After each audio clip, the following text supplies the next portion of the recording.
আসসালামু আলাইকুম। ইন্নাল হামদালিল্লাহ, সমস্ত প্রশংসা সেই আল্লাহর, যিনি জগৎ সমূহের প্রভু। আল্লাহ পাক রব্বুল আলামিন, তিনি বিশ্ব জগৎকে সৃষ্টি করেছেন, সাথে সাথে মানব ও দানব জাতি সৃষ্টি করে পৃথিবীর শান শৌকত সৌন্দর্যকে মানুষের কাছে তুলে তুলে আল্লাহ বলেন যে আমার প্রতিটি সৃষ্টিজীবীর মধ্যে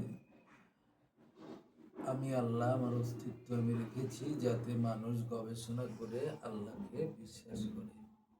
আমি সমস্ত আপামর মনুষ্য জাতিকে বলব যে আপনারা এক প্রভুর উপাসনা করুন, এক প্রভুর বিশ্বাসী হন, তাহলে পরকালীন জীবনে নাজাত পাওয়ার সম্ভাবনা আছে ইনশাল্লাহ।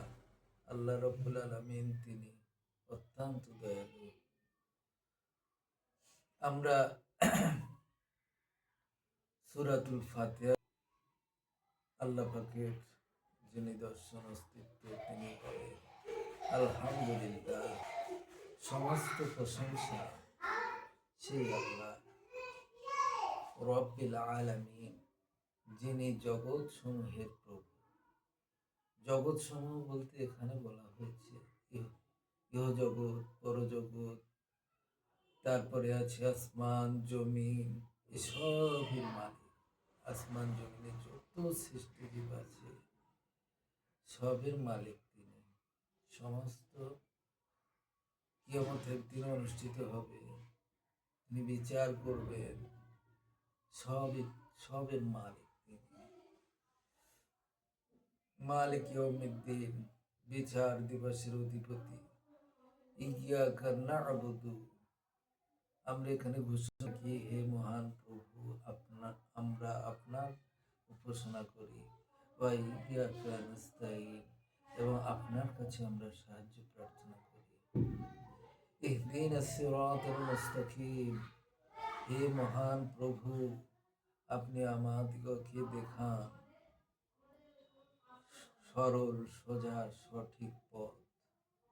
আনআমতা আলাইহিম, সেই পথে আমাদিগকে চালিত করুন, যে পথে আপনার শান্তি, আপনার দয়া।